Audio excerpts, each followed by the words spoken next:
The late Serge Koussevitzky, longtime distinguished conductor of the Boston Symphony, dubbed William Primrose the world's greatest violist.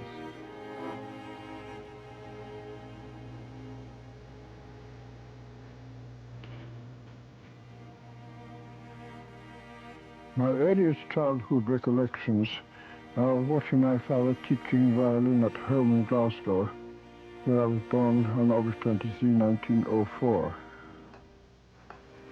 As an infant, I often sat on the floor with a wooden stick in each hand and copied my father's movements as he played and taught. When he bought and placed a quarter-sized violin in my eager hands in 1908, I began at once really to play. I did practice enough to make public appearances with reasonable acclaim from the age of 12, but my real dedication did not come until some 20 years later under the influence of my great master, Eugène Ysaÿe. In 1919, I was prodded into playing for Landon Ronald, who was then conducting the Scottish Orchestra. He was sufficiently impressed by my playing to arrange with the Corporation of the City of London to grant me a scholarship to the Guildhall School of Music, of which he was the principal. Landon Ronald, later Sir Landon, was also of the greatest assistance in making my debut as a violinist in Queen's Hall possible. I was 19 years old at the time, and the response of the public was gratifying. The Guildhall School of Music often distributed free tickets to concerts, and many of them were on my schedule, Heifetz, Casals, and many others.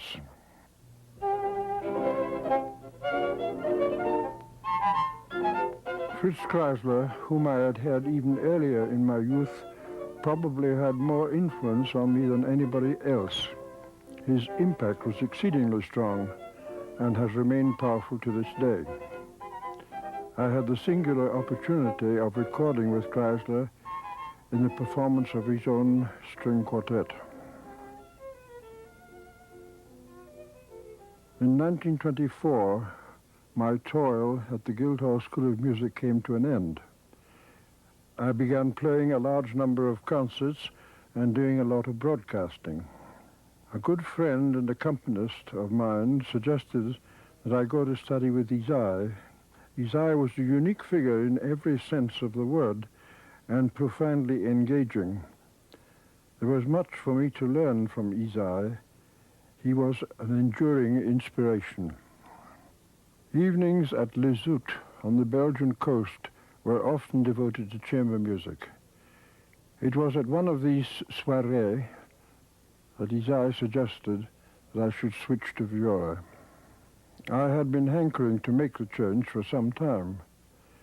Ysaÿe helped me strengthen my resolve and gave me enough courage to follow my own yearning. Looking at the violin and the viola, in construction they seem relatively, if not exactly the same, except of course the viola is larger and goes a fifth difference and has lower, I should say, and has a difference, a pronounced difference in quality, more of the alto or mezzo quality as opposed to the soprano. Is there actually any difference in the playing of the two instruments, violin, viola? If so, what are the differences? The first and most important difference is that on the viola, the elbow should always be underneath the level of the stick. Many violinists play this way, and in my opinion, play to their good. Many violinists play this way. But somehow or other, when I'm facetious, I always say that violinists can get away with anything. What I'm implying by that is that the violin speaks so much more readily. The response is much quicker. So that if they make cardinal errors, and some of the great players will play this way, which I would call a cardinal error, on the viola. It does not show up so blatantly on the violin. And those great players, these great violists who play this way, I've often thought, would they play even better than they do if they were here? For a viola student or a violin student who wishes to switch to viola, would you require that he have certain physical attributes in order to cope with the Not viola? at all, because I would not insist on this. If he has those physical attributes, so much the better. But I wouldn't insist on it because I've had so many girl students, female students, who just don't have those physical attributes and will not be denied their study on the instrument, which shows the superiority of the female mind, that they will go to all lengths to achieve success on the higher class instrument. If a violinist transfers to the viola, must there also be an accompanying change in their vibrato? Not necessarily. If it's a very fast vibrato, I'll use a different way, you excuse me.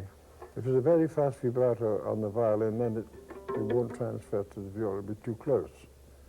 There are certain very distinguished violinists I will not be invidious enough to name who have notoriously fast vibrato. It doesn't go on to the viola. Just as a person with fast vibrato, what would be called a fast vibrato on the viola, might at the same time be called a rather slow one on the violin. Fast vibrato on the viola wouldn't play properly on the cello. Of course, it's a different technique on the cello. But it wouldn't transfer, this movement would not transfer to the cello. But if they have a medium, normal vibrato on the violin, it transfers very successfully to the viola. So I'm persuaded. What about the matter of tone production? And certainly the vibrato is an inherent part of tone production. And one refers to your recordings. I'm thinking myself of some of the earlier recordings when your tone, even over a scratchy 78, comes out as a marvelous experience.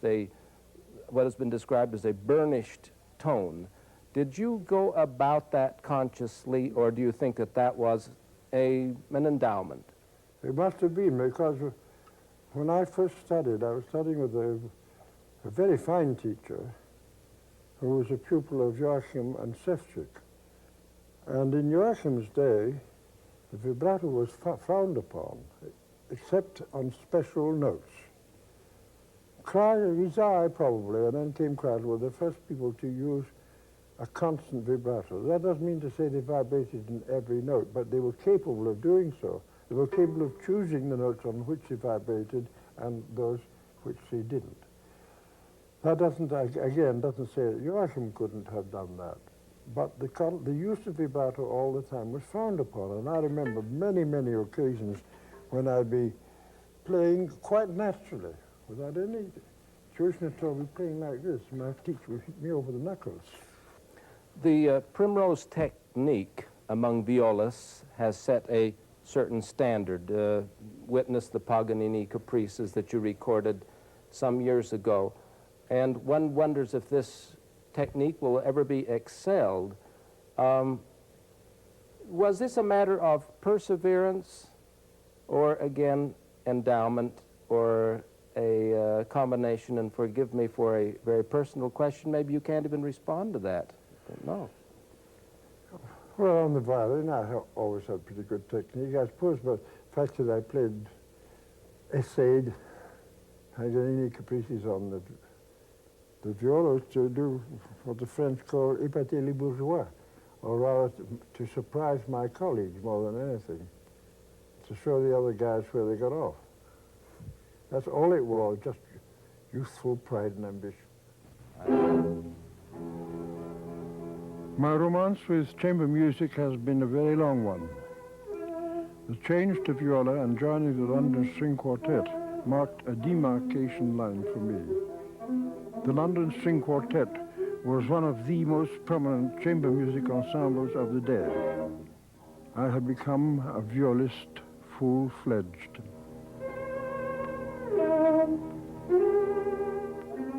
My next professional quartet experience of importance came with the Primrose Quartet, organized in the late 30s, when I was a member of the NBC Symphony Orchestra under Toscanini.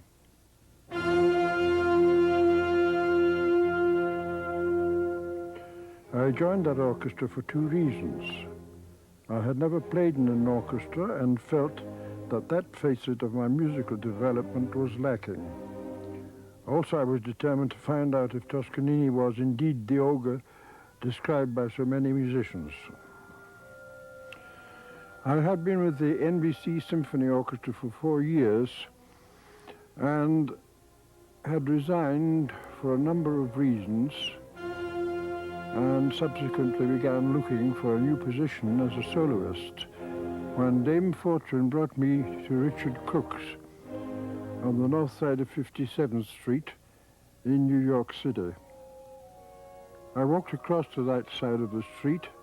I walked across in order to look at a rather unusual portrait of Rachmaninoff in the window of the Steinway building when I ran into Dick Crooks and his wife. He asked me what I was doing these days, and I told him I had made up my mind to return to the solo world, and he invited me to tour with him. So, here I was touring with the most popular singer of the day and playing to audiences of 2,500 to 3,000 a night, most of whom had never heard of a viola and most of who could not even have spelt it. The solo viola was faring very well.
In my subsequent career as a soloist, I had the opportunity to play concertos with many orchestras. Particularly successful was the Bartók concerto, which I commissioned from the composer a year before his death.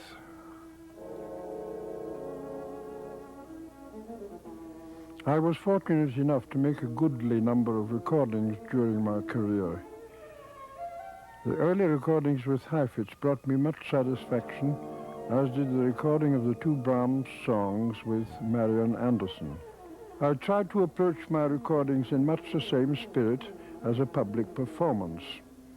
In other words, I tried not to sacrifice the emotion of the moment for technical accuracy. I feel a recording should be about as highly charged temperamentally as a public performance. Over his years of active public appearances, the artist falls into certain methods of playing and takes the technical part for granted. When he is suddenly plunged into a teaching situation where it is mandatory to impart something of importance to a student, this means he has to verbalize it, and then he realizes he has taken these things for granted. The tempo was, for me, a little slow. I like to hear it, so too often it's played too fast. And people don't realize that Brahms rarely wrote a fast movement. Very seldom. Nero always hedges his bet. Well, he doesn't. He has vivace. That can mean so many different things. But you find Brahms, you put allegro ma non troppo, or you put andante un poco adagio. You never wanted anything very fast. I was much more happy to hear it played like this than I heard the first movement played. It sounded like Waltz Me Around Again, Willie. And not so well played, are they? I mean, it's so stupid. Students don't... There was a case where I told the student, I said, go and read something about Brahms. Read something about the period. Read about Joachim. Read about Schumann. Get some feeling for the period. And they never play like that.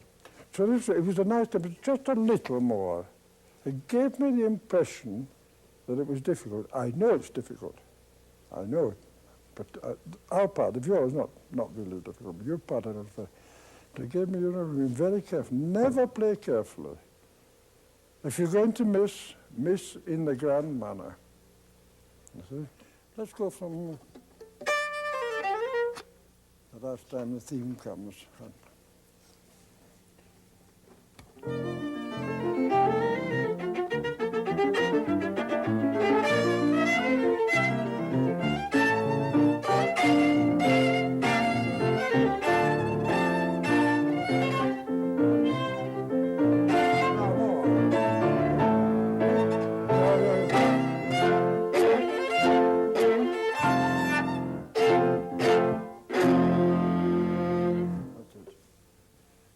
Didn't commit the musical solecism that I usually hear.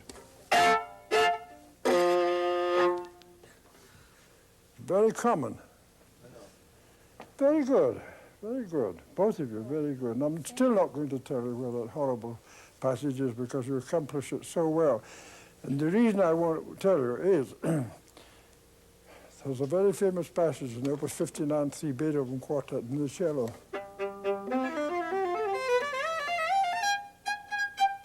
Faster than that, but that's the passage in broken third. My old colleague Warwick Evans, like most cellists, didn't disturb him. It's just a passage, he played it. Until somebody at a concert told him, Mr. Evans, you play that passage so marvellously, and it's so difficult. What do you mean, difficult? So ever after that, he had trouble with it. Got the Indian sign on him. And there was a young pupil of Klengel who thought that a student concert, chamber music concert, including that work, and he thought if he practiced it with an extra octave, which can't be done on the viola, because it would ensure that he would make the passage.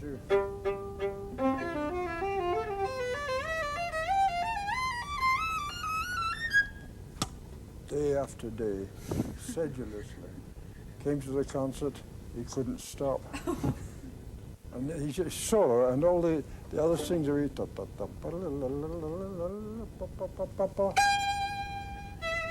something like that. Here, everything going on and on and on. They're waiting up here to come. When I counsel those aspiring to a career, I think first of all that they should never become so frustrated and so despondent that when opportunity arrives, they are not ready for it. My opportunity came because I was lucky and I was ready. My career has yielded many rewards. During the time I was very active, I never thought of branching into anything else. Now that I have had time to reflect and survey the situation, I realize that I might have been tempted by the medical profession or piloting a plane, among other things. But, in a way, I'm rather glad I stuck with the viola.